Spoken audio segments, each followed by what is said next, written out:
The very first thing that I tend to do when I land on a planet in Starfield is jump. It's really important to just get into the habit of doing a couple of test jumps whenever you arrive on a brand new planet, as the level of gravity can vary wildly, and well, you don't want to discover that you can't jump very high during combat. It's a little tip that I wish I knew about before I started playing Starfield, and now that I've got a fair few hours under my belt, here's about 50 more. On a low gravity planet, sprinting forward and then boosting is a really great way to cover distances while recovering stamina and oxygen. You can enjoy some pretty cool alternate dialogue during the game's intro by sprinting ahead of Supervisor Lynn, picking up the laser and just mining the beryllium before she's even had the chance to introduce it. In that starting cavern though, there are hidden deposits of rare neodymium buried in a little alcove under the bridge, so make sure you grab it. Healing items are automatically assigned to the D-pad's down button as a shortcut, so you don't actually need to go reaching into your inventory whenever you get hurt. Bear in mind, med packs don't actually heal you instantly, but they do restore a fair chunk of your health over time. Now, most of the time, food does heal instantly, but not by very much, so be sure to pack lots of it with you. As well as restoring your health, some of these rations also provide other buffs, like Solomons Reserve, which gives you plus 80 damage resistance for about 3 minutes. Tasty. Oxygen recovers automatically over time, but you'll be hit by debuffs if you let it run out completely. Once you run out of oxygen, CO2 gets used, as you can see by this red bar. And once that fills, any stamina consuming action causes you to take damage, so be careful and catch your breath. Something worth bearing in mind is you can actually still sneak around and perform sneak attacks without investing in the stealth skill. You just won't have a meter indicating how aware of you the enemies are. Either way, it's a good idea to dismiss your companion first before attempting anything stealthy. And if you don't fancy any of Starfield's backgrounds during the character creator, or you just want your character to be the ultimate mysterious wanderer, you could choose File Not Found. But don't worry, you'll still begin with a couple of basic starting skills: wellness, ballistics, and piloting. If you're a bit of a serial looter like I've been, well, you can actually get your companions to hold on to excess items for you. It's a great way to increase your carry capacity, although the items they're holding won't appear when you're at a crafting station. However, if you store stuff in your ship's cargo hold, which by the way is another great way to lighten your load, those things will appear when you're at a crafting station. Speaking of your ship, any crew that's on there can also have their inventory accessed, so you could use them as extra cargo space too. After a big scavenging hunt, you should always drop off all of your resources whenever you're back at your ship. If you look to the right as you leave the Frontier's cockpit, you'll find a panel that lets you manage the ship's inventory. Head into resources and hit RB to deposit all the ones you're carrying at once. I know they might take a portion of your income, but honestly, having parents with the kids stuff trait provides all sorts of advantages. I mean, honestly, it might actually be a bit OP. For example, one quest will see your dad just giving you a special pistol because he's an old friend of the university dean. Others can also end up giving you armor or even ships. Now, once you've been introduced to the people at Constellation, you'll actually get your own room, and in that room you'll find an old copy of Moby Dick. You should definitely pick it up since it's worth 590 credits. Plus, it's also just a really, really good book. Similarly, the old Earth baseball on the Frontier, your first ship, is worth about 655 credits and can be found just above the bed. Keep your eyes peeled for some other reading materials too, because there are booklets, magazines, and pamphlets scattered throughout the galaxy, which can provide permanent stat boosts, kind of like comics in Fallout 4. These don't glow or anything, so look around really carefully or you might miss some easy advantages, like permanent missile damage boosts. Starfield is a massive game, so from time to time you might get a little bit lost, but in scanner mode, if you press LB, you'll see a route to your next quest marker. Also, I know it looks weird, but I'm actually invisible here because my spacesuit has a special ability to become invisible when staying still. Look out for these when picking up suits, because some of them have some incredible perks on them. In your scanner mode, you may also see icons that say unknown on them when on a planet's surface. If you press A while looking at them, it'll actually tell you what kind of site it is, like natural or just a structure. But the first icons you should head towards when exploring a new planet are the ones indicating shipwreckages and caves, since these are the places you're most likely to find med packs and other nice loot. Speaking of caves, if you hold down left bumper, that's going to turn on your flashlight, which is ideal for finding storage containers, rare minerals, and other treasures that are lurking in dark caves. Also, use your scanner because it highlights items that you can interact with. Feels really obvious to say, but Starfield is a space game, so there are zero-gravity environments, and they're going to have you floating around in a really peculiar way, and it basically makes stealth almost impossible. But it also means that firing any ballistic weapon will send you flying backwards, so either switch to something laser or plasma-based, or just get ready for the recoil. This one's a really fun new feature, but worth knowing a bit about. Persuasion actually works through a dialogue mini-game where you'll have to make a series of choices, each of which are assigned to an amount and a difficulty. You're basically trying to fill the bar at the bottom, and you only have a certain number of turns to do it. Always go for the easier options first, just to create a base on the bar and make it easier for you later in the conversation. If you're really thorough when questing, you'll also be able to use information that you've picked up elsewhere to your advantage here, allowing you to auto-persuade. It's either a blue option in the dialogue, or you could just use auto-persuade, which will be completely circled in blue, while there are items like Hippolyta that can also give your persuasive abilities just a temporary boost. As for boosts, well, boosting in your starship during combat is fun, but you should probably save it, since it's one of the best ways to shake off an enemy missile lock. And if you find yourself getting chewed up in every dogfight, make sure you switch to third-person mode by pressing the view button. Sometimes it helps just making starship fighting way easier.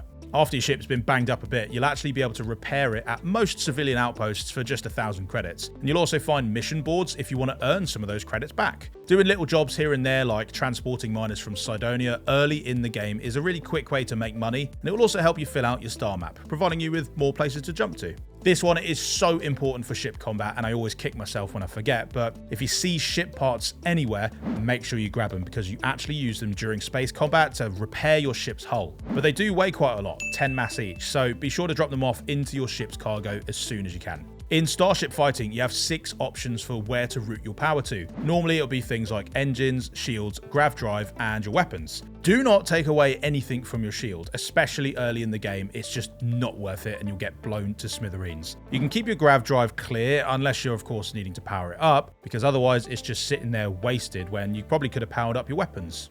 But if the dogfight is getting a bit too hectic, power up your grav drive and you can actually jump away from combat. To be fair though, the one you get with the starter ship, the Frontier, isn't really strong enough to do one that quickly anyway.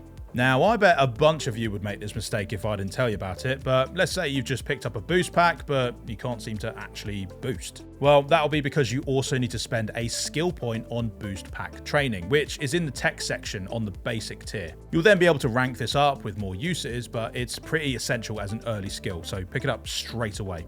And it comes in really handy if you use your boost in the nick of time and can save yourself from taking fall damage. But be careful though, because if you mistime it, you'll actually sprain your ankle and have to deal with a status effect. Super annoying. The boost pack is also great for hot-footing it away from landmines, while boosting up into the air and shooting down or chucking a few nades is a really great way to deal with swarming enemies. As well as providing you with the pleasure of their company, your companions will sometimes give you gifts, which actually becomes more likely as you grow closer to them. Barrett just seems to be giving me really tasty food all the time. Oh, and you can also flirt with them too, if you're into that. Well, I enjoy hearing about them. Professionally, of course. But let's say you're feeling a bit shy in dialogue. Well, you can have a companion speak on your behalf, and you even get to choose their dialogue option. They actually tend to like this too, which makes your bond grow stronger, so it's almost always an advantageous option. Doing side missions before story ones can have unexpected benefits. For example, if you take the opportunity to rescue UC Captain Mei Yong early on, they'll actually reward you with a new knife when the story takes you to Piazzi 1. This one's actually pretty funny, and you even get paid for it. If you head to the Settled Systems News Network in New Atlantis after completing a big mission, you can actually earn credits by telling their lead researcher how it went. Oh, and you don't even have to be completely truthful either if you want to make yourself seem like the hero. You'll later hear your story being broadcast exactly how you described it in built-up areas. If after spending about 30 hours in the character creator, you've actually realized that you just don't look very good at all, you could just head to Enhance on New Atlantis, where you can redesign your character for 500 credits. Pretty cheap. You might want to inquire about their policy on doctor-patient confidentiality though. No. A lot of people have actually been asking about this, and yes, it is possible to work for every single faction at the same time, so don't actually feel restricted to just one. Try and remember to keep an eye on what weapons your companions have equipped, and just be sure to upgrade their firepower from time to time. They actually only need 1 ammo to use any weapon you want to give them, but do make sure that you've actually equipped it for them, otherwise they'll just be holding it. Useless. The ship builder can actually be a bit overwhelming if you're not too sure what you're doing, but there's actually a quick option called ship upgrades that allows you to just upgrade the components that are already installed instead. Let's chat a bit about research and crafting for a sec. There's a mechanic called overflow that sometimes allows you to actually research things even if you don't have all of the necessary resources, and there are skills that can actually improve the chance of this happening.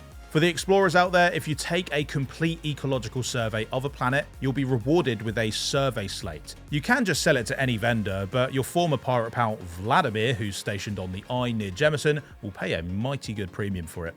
And it's not exactly the standard zoological practice, but you can actually kill fauna first and then scan them. You'll still get all the same info, plus you can harvest their carcass for valuable resources. Quite a lot of the research projects do require you to invest a skill point into a particular skill before you're allowed to pursue them. For example, you're not going to be able to research better spacesuits or pack mods until you spent a point on spacesuit design.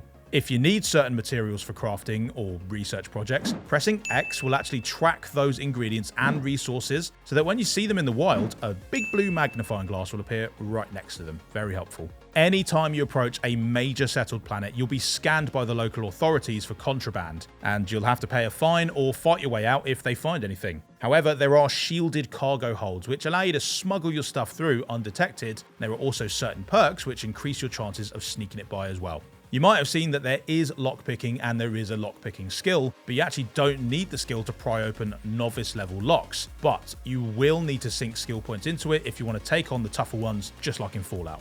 Unlike Fallout and the Elder Scrolls, these locks work totally differently as a minigame. If you're not too sure about digipicks, just try leaving them in place before you actually commit them, then cycle through the picks to find the shapes that fill the gaps. Undoing a slot costs a digipick, so this way you aren't actually being as wasteful. See this right here? That's a cred stick, yeah? Pick it up. At a glance, they might look like worthless junk, but they actually all contain credits, obviously. Your health bar will begin to turn yellow when you've been on the surface of a dangerous planet for too long and it's damaging your suit, like if there's extreme heat or acidic rain. The mechanic works a bit like Fallout's rads, only this time around the effect will disappear once you're back in a safe place. Obviously, I've been a bit naughty sometimes while playing Starfield, and yes, I did get caught a few times and ended up with a bounty on my head, but the quickest way to just get rid of it is to head to a self-service bounty clearance terminal where you can just pay it off. Conveniently, you'll find these at most spaceport bars. Pretty much every planet's surface can have outposts built on them, and if you built a resource extractor, it will just continually mine resources while you're away. That's passive income, baby. Just make sure you return frequently to empty them, otherwise they'll get full and stop working. Let's say time is of the essence for whatever you're up to. You can often fast travel directly to the relevant area via the menu. You don't even need to be in your ship. Just point straight down and press X to set a course and you'll fly over there. This is a great way to earn progress in your skills without actually exposing yourself to any real danger. There is a UC simulation found in New Atlantis. You don't actually earn XP, but you will make progress in the piloting skill challenges. Just earn some XP from elsewhere and you can just slot them straight into the skills. You might hear whispers of something called a terramorph, and you should approach these in Starfield the exact same way you should approach Deathclaws in Fallout. And by that I mean you should not approach them at all unless you absolutely have to. Look, I wouldn't engage directly if you could avoid it. Yeah, what she said. There are alternate ways to unlock some of the game's skills, including master level ones. For example, while I was doing some jobs for Ryujin Industries, I eventually got granted the manipulation skill without me actually having to spend dozens of hours working my way up the social section of the skill tree. And the fact that working for Ryujin also entails loads of credits and gear is also a nice bonus too. As for all you pirates out there, I got one last tip. You can claim a ship into your fleet just by landing with it, and this will also move all of your cargo over to your new ship. Your previous home ship will then be added into your fleet, and you can recall it at any time you feel like switching back. Oh, and even if the cargo hold isn't big enough to take it, it'll just do it anyway. Nice. Well, keep these tips in mind, and you'll be able to travel the stars without fear when Starfield comes to Game Pass on September 6th. Bye!